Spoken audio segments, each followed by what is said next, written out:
It can't be that bad, oh, it can't be that bad, oh, it can't be that bad, oh, it can't be that bad, oh, it can't be that bad.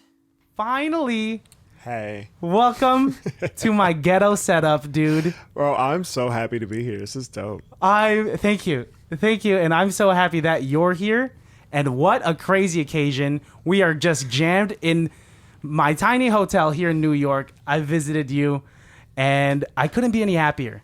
Oh my God, I couldn't be any happier. Dude, how's it going? You came in on your scooter. You squeezed me into your schedule, and we finally have you on the frickin' podcast. Well, I've wanted to be on this for so freaking long. Really? I kind of can't believe it. I'm bummed that Alejandro's not here. I know. But he's in California. Baddies for the listening. He's over there and couldn't make it, but I'm in New York with Otis, and we were able to meet up with you, man. Yeah? Yeah, Otis, dude. say what's up. What's up? Yeah. So for the listeners out there, if you guys don't know who Austin Scott is, Austin is one of mine and Alejandro's best friends since high school, and we did improv together. We performed with each other, and we've kept in touch ever since, which is a rare thing for people in our late 20s. It's hard to do. It's like really hard to do, especially because I'm just like such a shit friend to begin with. So I'm just like, it's really hard. Like, I am just so bad about like checking in with people on a regular basis, and just like my memory is horrible just about all things. And so that's just like, just makes me not the best friend, but I try really hard. Well, I mean, it's extremely difficult when you live across the country. Yeah. We lived in Benicia, and you moved to LA, and I'm sure it was already difficult to keep up with people in your early 20s when you lived in LA. Yeah. And then you moved even further away. You're here on the East Coast. Time is different. It's hard for me to text people and understand that, it's like way earlier in the West Coast. And the days are so much shorter here. It's like there's just like so fewer hours in the day. I wake up and I have all of this shit to do, and then all of a sudden the day is over and I have the next day with all this shit to do, and it's like it's always just a series of like, this is all the shit I have to do in this day, and I never get through it all. So there's always stuff that I'm putting off. Are you a stressed person? I think that there's kind of like a constant low level anxiety kind of underneath the surface. Gotcha. I don't think I used to be, but I think, it's kind of just become about like learning how to live with that like low level anxiety and try and stay as present and as grounded as I can. And has that low level of anxiety always existed since I've known you? I guess I don't feel like I had it so much in high school, just because like in high school I don't know. In high school I just had so fewer responsibilities, you know what I mean? And I just kind of like just did stuff and was just like the goofy dude and just like didn't think so much about everything. And now like there's just so much shit that I'm just like always thinking, always planning, but like still trying to stay present. And yeah, I don't know. It's a trip. I feel like this got really serious. Really fast. People would think if it's a podcast serious with me and you, it'd probably be like really funny. I'm really excited for this funny episode of this with these two guys that we went to high school with, and it's real serious. But dude, I mean, I do want to say though, like one thing that's been really cool about just growing up and like, you know, moving away and everything, like I really found the friends who like I can get back together with, like you and like Alex, like Otis, you know, where we can get back together after like not seeing each other for a year and a half, and it's like no time has passed. You know what I mean? Like that to me is like a real true like friendship where it's like you can kind of just pick up where you left off, and like that's really I'm grateful for that. And I know that there are a lot of people that we knew when we were younger that would say, we're gonna stay friends forever, we're gonna keep in touch, groups of girls, groups of guys that we knew, and they don't talk anymore. And this it's not like that there was any particular conflict. It's just falling out does occur, but like that doesn't mean you can't keep in touch, right? Yeah. Because like me and you, we go months and months without talking because we're just busy. Yeah. We have our own stuff. Like we are full-fledged adults now. I feel like it also depends on like the direction in which you're growing, right? Like, holy shit, this is so heavy. I'm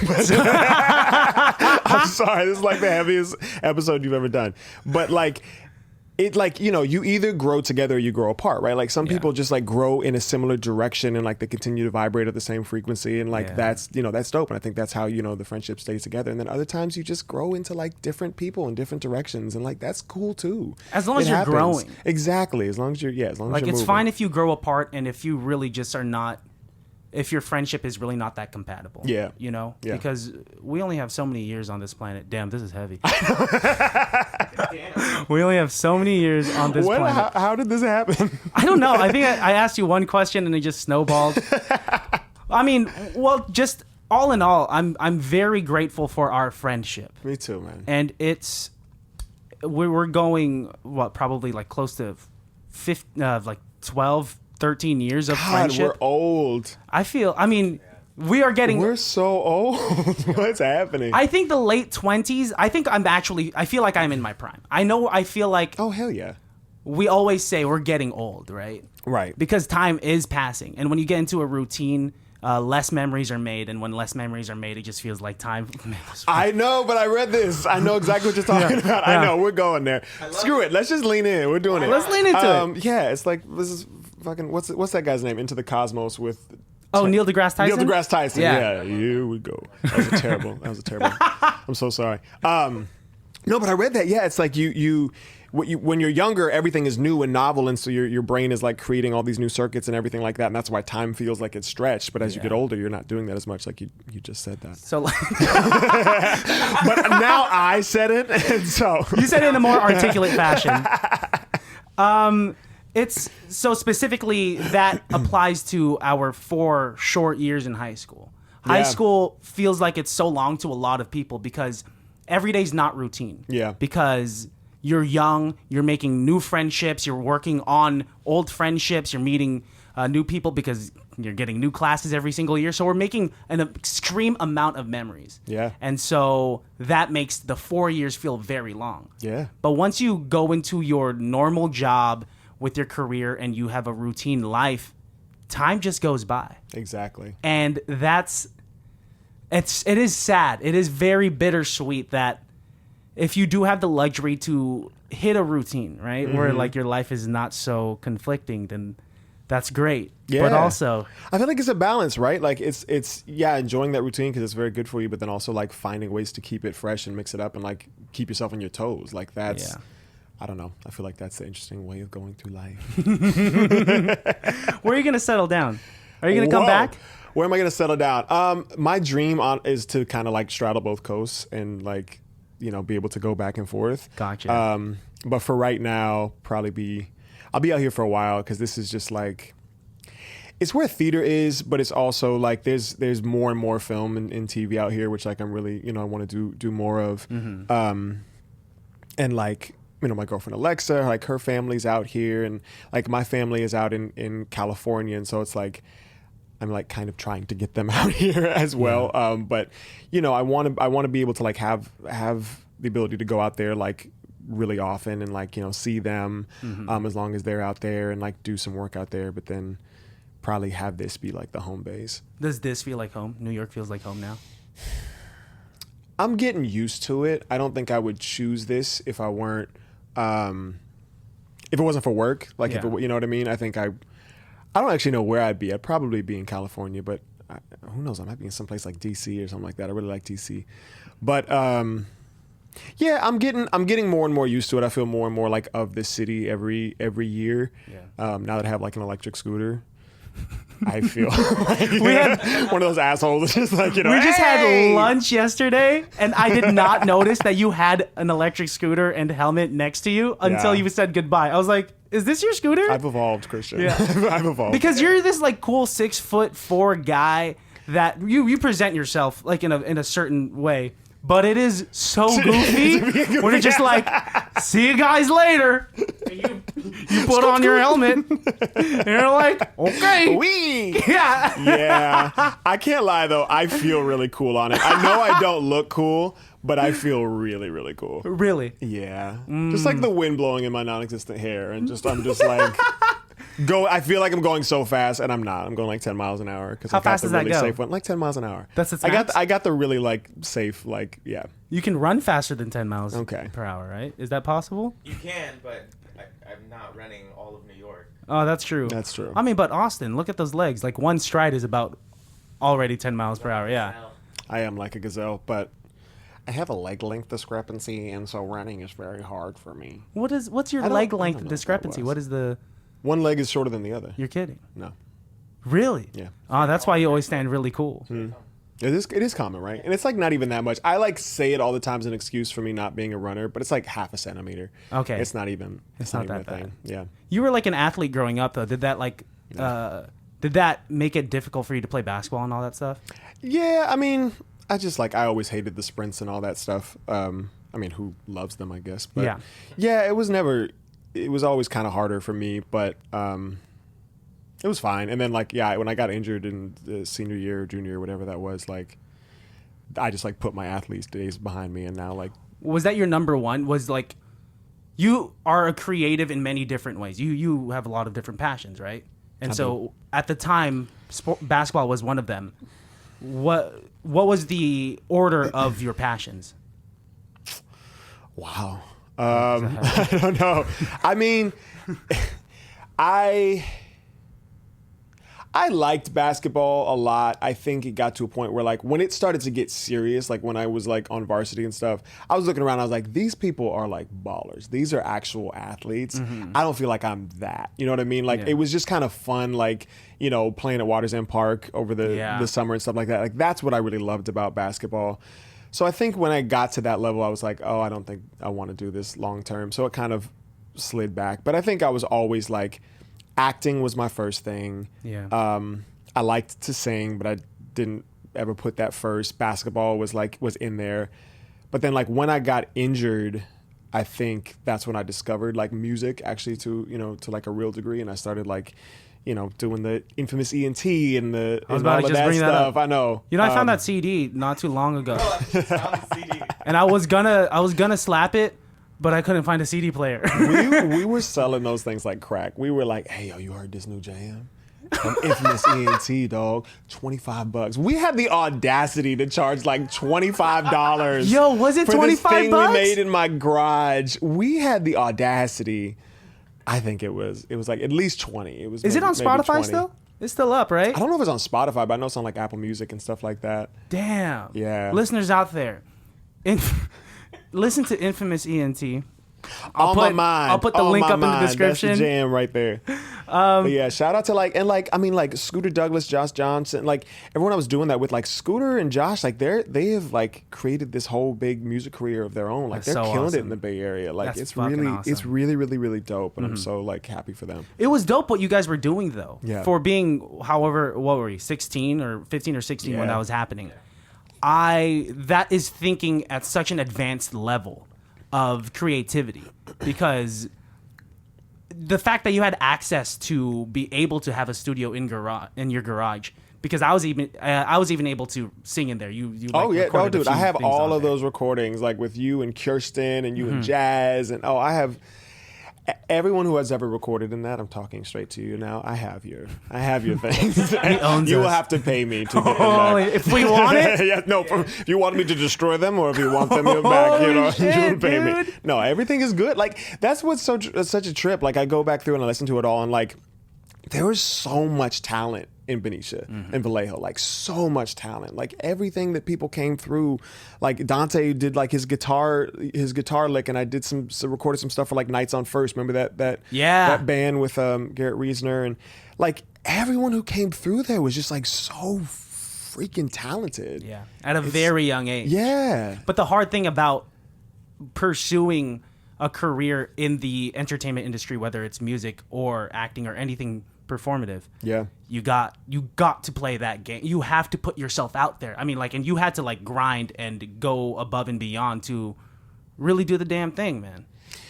Yeah, man. It was tough, and like I mean that's to like take it back around. Like that's why I'm so grateful to like you and Otis and like people who have like stuck it out with me, because you know I definitely like when I shifted my focus into like more of that stuff, and like when I moved to LA, like I did lose touch with a lot of people, and like I feel bad about that. You know what I mean? Like I know I did what I had to do to like go after what I was going for, but you know, at the same time, like I hate feeling like some people feel I like left them behind. You know what I mean? Or like I didn't like stay connected, but and stuff like that. You know.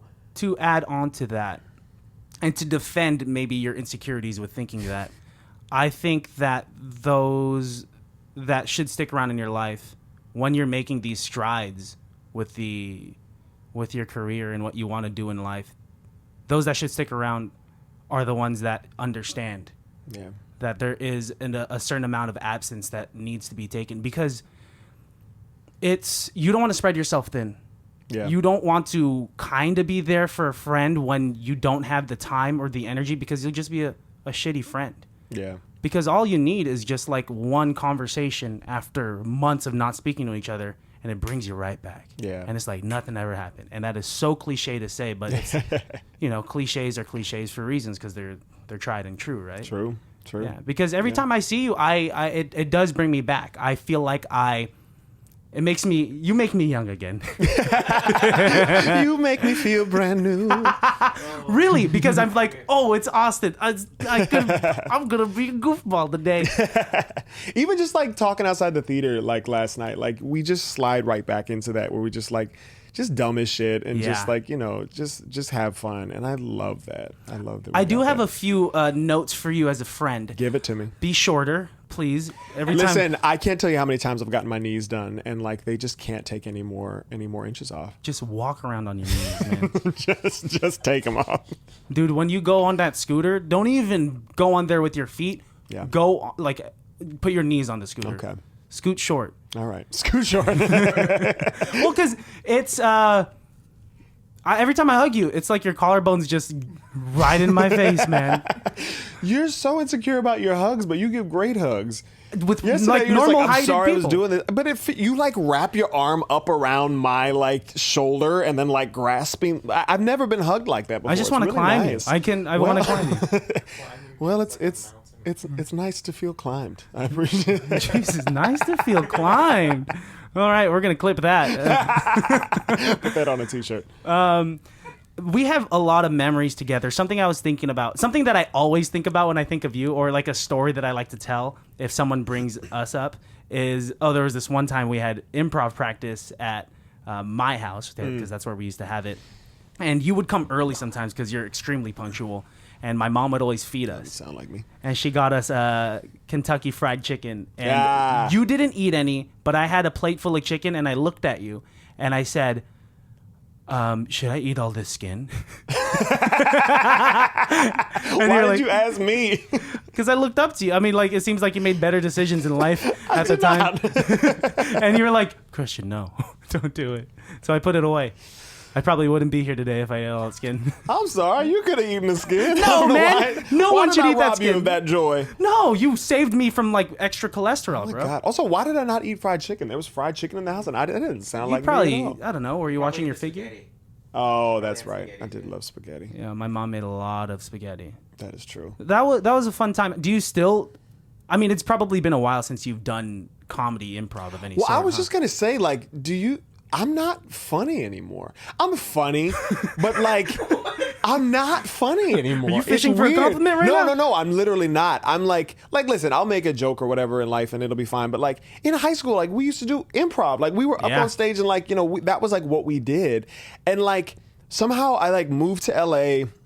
I started like working in film and TV and stuff, and like they just decided that I was this like certain type, this like dramatic actor or whatever. So like I didn't do any comedy, anything for like a really long time. And then one day like I did audition for something funny, and I was just like, I'm not funny. Like I forgot how to be funny. Like it's just such an interesting thing. I can be funny, but it's just like I've lost that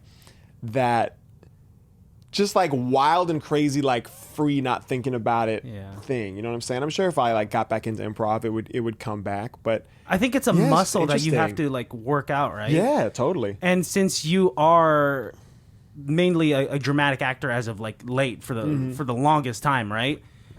Well, even in your everyday interactions, do you feel funny? Like, not even in a performative sense, but are you just morbid? No, I'm not morbid at all. Like, no, I'm funny in real life. I think it's just like when it comes time to do something funny, like on camera or something like that, I just like overthink it in a way that I never did before. You know what I mean? Like, it's like I now think about comedy as this like mathematical equation, because I've like worked with some really, really great comedians who talk about it that way, but somehow it just like, it took away the just like trusting my impulses of it. You know what I'm saying? And it's just like it's just been an interesting like process, just going from, I feel like a lot of people who watch this probably remember me as this like funny, you know, whatever guy. And like, I'm still funny, but I've just like changed in that way. Yeah. It's, you know. Well, I think there's a lot of different factors.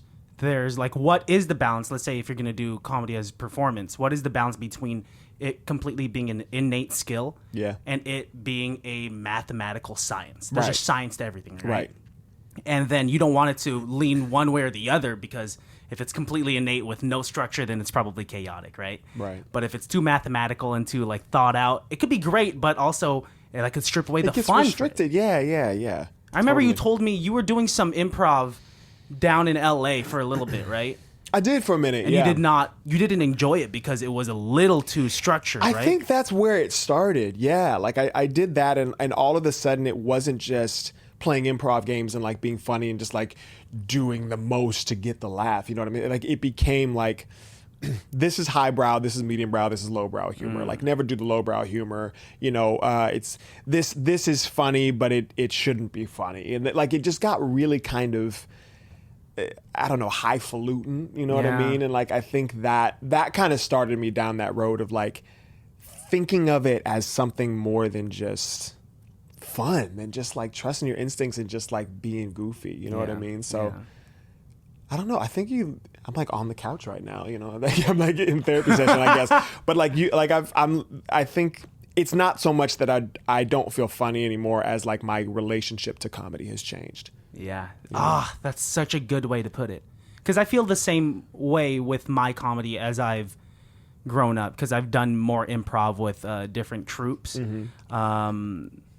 And I've learned a lot. And I remember back in the day when I was doing improv back at the high school, I became the funny, fat Filipino guy. And I loved it, right? My jersey for my improv shirts literally said obese, which is just a play on words of like extremely problematic. Like the fact that, right? Well, and mine was side door.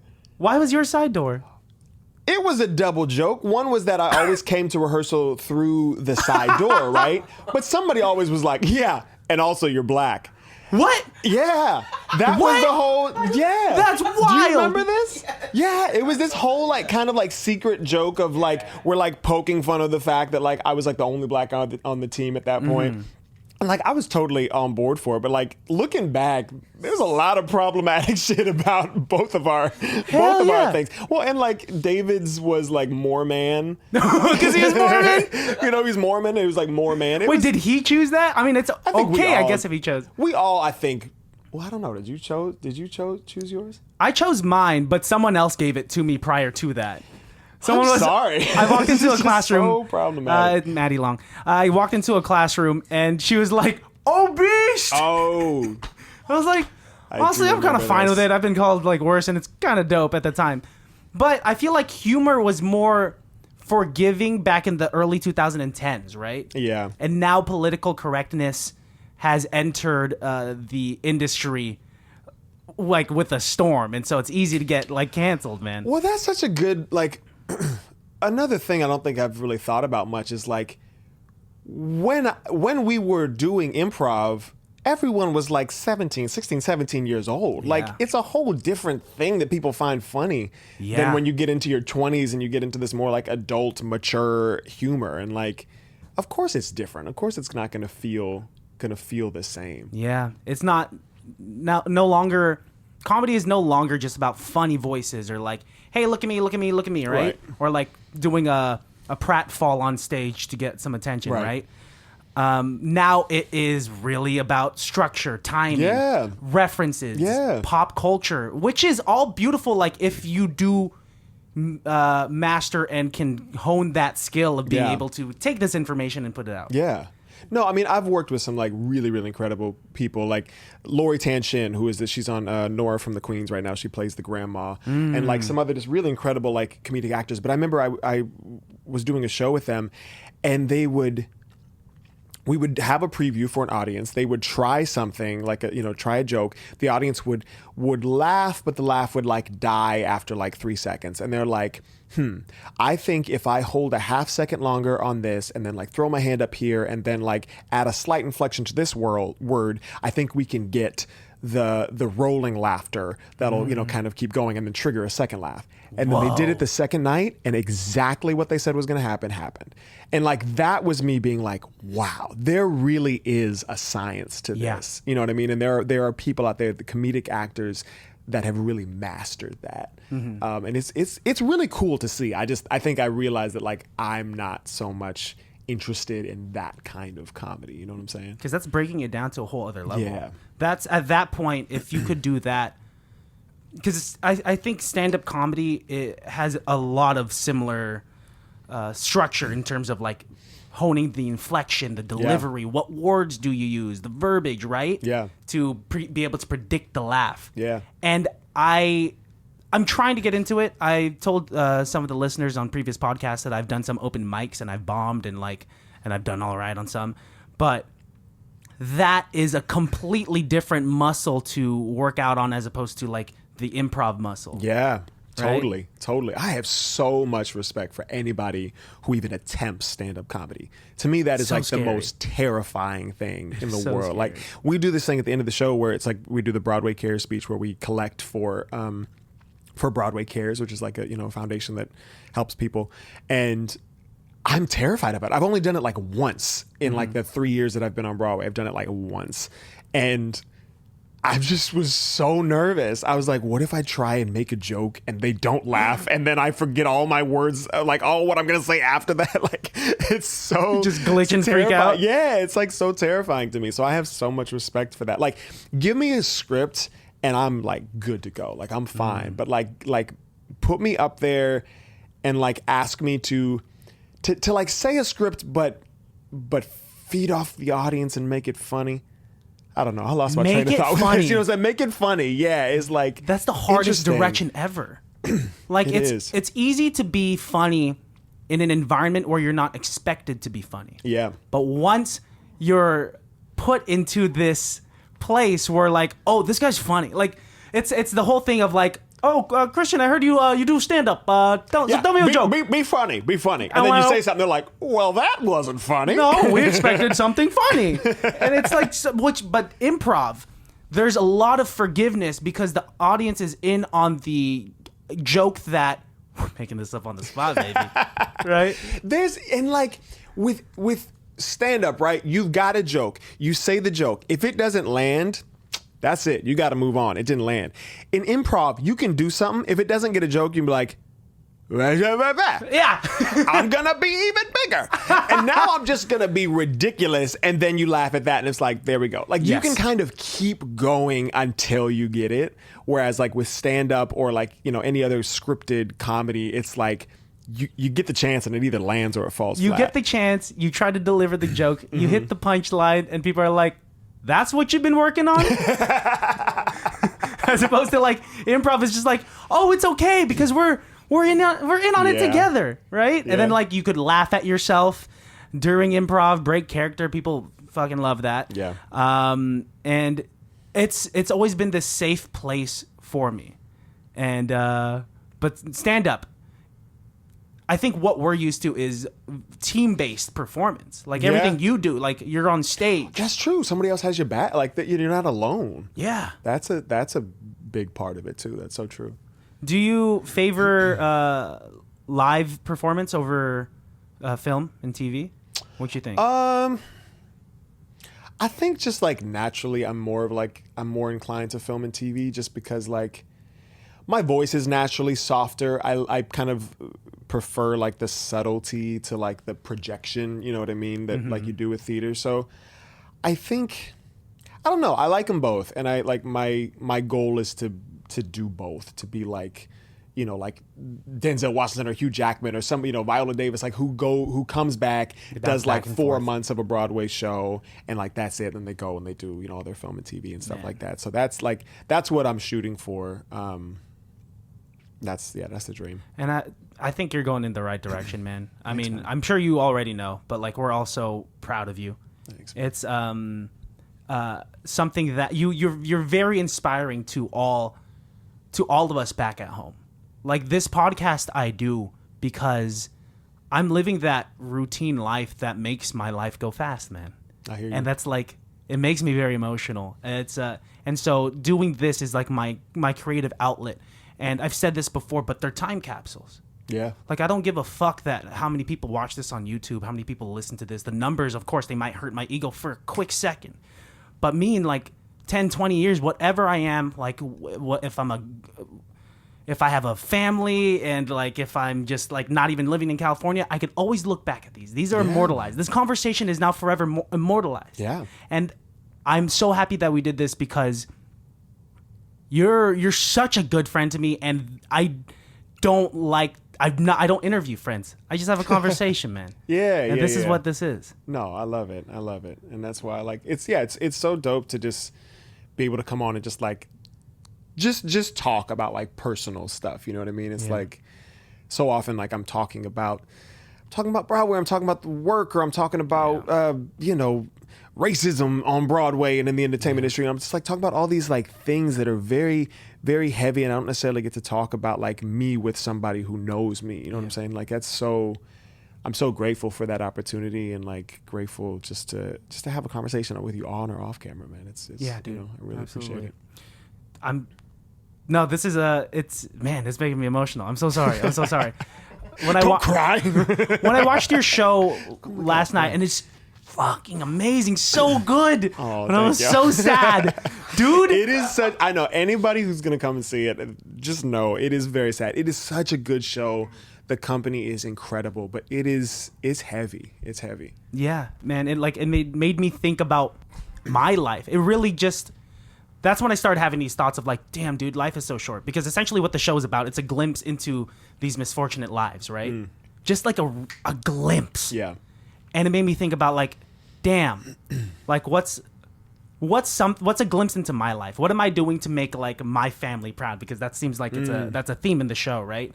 And then I've talked about this before, and I once recorded a cover of "You Don't Know Me" for just to throw on Instagram, and I showed my mom the audio, and when she listened to it, she looked so proud. She like closed her eyes, and it like made me cry. And like I think watching these shows that have these great lessons, they provide you with I don't know, they just make you analyze life. And I think we're all just trying to make someone proud. Yeah, man. Wow, that's beautiful. I think we're all just trying to make someone proud. And I want to put you in touch with the marketing team, because that's like that's like such a beautiful takeaway from the Thanks, show. Dude. I totally You have my information. I totally You have my information. No, I totally feel that. Was there a character that you felt particularly that you like resonated with? At one point it was Gene, who is the son. And it was he has an interaction with Nick. Yeah. His father, about like getting a job, and that made me think about like how much my dad pushed me to get this piece of paper to get a job. And that made me think about like when my dad cried when I graduated, and I never see my dad cry. And I was like, man, I hope I'm a good son. Oh my God, you're an incredible son. Are you kidding me? Thank you. I have seen you with your parents. You're okay. Dude, you're an incredible son, man. Thanks. And you too, you have such a solid support system from your family. I think it was different than like Asian culture, where they pushed me to do that route, but they They supported you to do this. Yeah, man, I've always been really grateful for that. I mean, since I was a kid, like I've been doing this for a long time. Like I've only recently started to like work at the commercial level, really. I mean, in the past like 5-6 years. But like when I was a little kid, they would like drive me to LA to do freaking auditions for like Chia Pet commercials and like Britney Spears music videos and like, you know, to be extras in movies and stuff like that. They would like drive me there to do that stuff. And so like they've always been so supportive, so giving, and so like, you know, sacrifice so much of their time to help me like follow this dream. Really appreciate it. And that's amazing. And they've always taken me in like I was one of their own. Oh, they love you. And that's awesome. Yeah. Tell them I say hi. They hate you, Otis, Please. but they love they love you. We're half of the same person. Otis, how are we doing on time? I'm real quick. I just don't want him to be 10 minutes. Okay. Awesome. Oh yeah, I'm fine.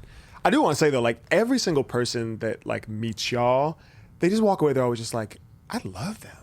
Really? Like they're so just like good energy, like sweet people, and like it's true. Like y'all have like held on to that light because it's so much a part of who you are. And Truth really time. Cool.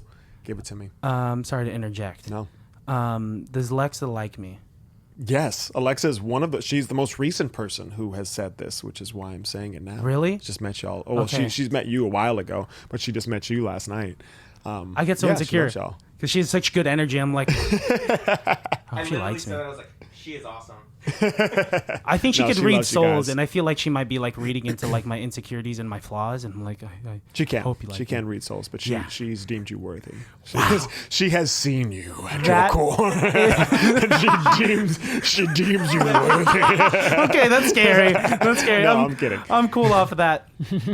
What's one of your favorite memories from like back home, like with all of us? Oh man, favorite memories. I mean, just like anything around improv, but like the first things that come to my mind are like improv, like lunch in that like quad area with the stairs. Like I remember you were there all the time, and like, you know, we would just sit and like do weird things and dance and stuff like that. Those are great memories. Like playing basketball at Waters End Park. Nice. Football games. Oh yeah. Are great memories. Just like walking down First Street and just That was the thing to do. Yeah, it was really. There's I think when you're growing up in Benicia, you're like, oh, there's nothing to do here, you know, or in Vallejo. But like, as you grow older, you realize that was a cool place to grow up. You know what I mean? Like there was enough going on, but it was like, you know, there wasn't so much going on that it was like overload. Like it was the perfect blend, I think, between Vallejo and Benicia of like small town vibe, but still like, you know, things happening. Yeah. Benicia's kind of changed. I don't know. I have noticed. Did you go downtown when you went back? Yeah, I've been downtown. I don't know. It just feels like, I don't know. How would you describe Getting the more change? hipster. It's getting more hipster. Yeah, I feel like there's like more wealthy people coming out. There's like a little more like, I feel like Trump brought some energy out in the city, maybe, that I just like don't really remember being there. Solano is the highest Trump supporter. Is it? Solano, really? Which is shocking to me, actually. Like Oh, I shit, I always didn't felt know like that. it was pretty liberal growing up, but like For the most part, California. Yeah. Yeah, there's like an undercurrent of something that I've just noticed when I've gone back that I don't really remember being there so much. I mean, your perspective is important because it's like looking in a mirror. I look at my own face every single day. I Sure, can't it's see hard any to see, differences. yeah. But like Yeah. you're seeing me for the first time in months. Yeah. And part of it, weird analogy. And I'm pretty, right? Exactly. I look good, right? You're beautiful, Christian. You're beautiful. No, I mean, and like a part of it too is like most of the people that I knew, or them that knew me, I think are either gone or like, you know, they're not necessarily who I'm seeing. I think a lot of people have like moved into the town, and so like that's part of it. I think is I just don't know people as much there, so it just feels really different. But you know, I mean, I also hear just like all the stuff over like masks and, you know, vaccination and stuff, and like all the arguments that have happened in the town around that. And I'm just like, really, in Benicia? Like that's interesting. You wouldn't think it would happen. Yeah. Nowadays, like everything's divisive. Yeah. Everything is divisive. It used to just be like pictures on Facebook of whether or not this looks teal or green. Yeah. Right? But now it's Dress gold or black. That's all it is. Gold or black. Yes. And then now it's gone to, I mean, we talked about this yesterday, but like it leads to potential uncomfortable conversations with those that you've loved, that you've just respected from very, very early on. And I understand like having a difference in a opinion, but like where is that line? And like is your opinion harmful to those that are innocent, right? And it's easy to lose grasp of reality when you are backed up by like-minded people, even if it might be a morally unjust opinion. It's damn. Dude, I know we're just like chopping it up, but you're an incredible host, man. You're Thanks, really, dude. really great. Like, Thank you. Interviewer, and just like, it's just an interview, but just like, you're a great host. You're so good at this. Dude, that means a lot coming from you. I'm just a curious mind. I love it. I will ask questions. I've been made fun of about like my lack of filter when I meet people or like when I'm talking to friends, because I'll just ask questions that pop up. But I think it brings out the best in people, even if it's just like an out of nowhere question. Yeah, and you just create like a safe space. It's just like very, people feel comfortable around you. Really, even in this like hotel. Yeah, of course. 100%. No, Okay. It's great. This is dude. I've just wanted to be on this for so long. I'm so like glad that this worked out, and like definitely when I come back, I want to do it again. So that do it in the with, actual like, studio, Alejandro in the studio and everything like that. Yeah. Do you have any words for Alejandro before we get out of here? I hate you. You're terrible. I'm just kidding. I miss you so much. I love you. I can't wait to see you soon. Hope you're doing well, man. That's awesome. I'm sure he'll appreciate it when he hears this. We don't want to keep you too long because we know that you have like a tight schedule. So like we'll start wrapping it up. Baddies, you guys know where to find Austin. He's performing here in New York on Broadway. Watch his show, Girl from North Country. It is fucking incredible. And if you really want your emotions to be hurt, watch it. To be hurt. If you want your emotions to be hurt. If you just want to feel something like really, really well, that's a show to watch. Also, follow him on Instagram. He and Lexa do some silly stuff on their stories. And you can follow him at AustinScott93. You could follow me at Christian Has Asthma. That's Otis over there. Pixby_OP. And hell yeah, dude. Real quick, we usually do this on the show. Bring it. I want you to look into the barrel of the camera, leave the listeners with just like a piece of advice, and then we're going to push into your face. Piece of advice. Yeah. Drink 8 glasses of water a day. No, that's terrible. Remember to drink your Ovaltine. I will say, though, I when I was on tour with Hamilton, I ended up in the hospital, I think, 2 or 3 times because of dehydration. Just like my kidneys like literally stopped functioning because I was so dehydrated. So actually do drink your water. But, oh my God, I don't know. This is like way too preachy or whatever, but just like it meant a lot to me. It's something that I loved hearing. It was just like, everyone has their own time. Everyone has their own lane. And just like, keep your eyes on your own paper and just like, what's someone else's time, what's for someone else is for them. And it's, may not be for you, but like your time will come. Just like have faith and keep going. So good. So good. What an episode. What an episode. Yo, this is awesome. Thank you so much for having me. Austin, thanks so much for joining us. Yeah. I love you. Until next time, because there will be a next time. Absolutely. On and off camera. Baddies, you guys know what to do. Check out the website. And tune on Thursday or on Friday for another movie episode. We'll talk to you later. Everyone say bye. Bye.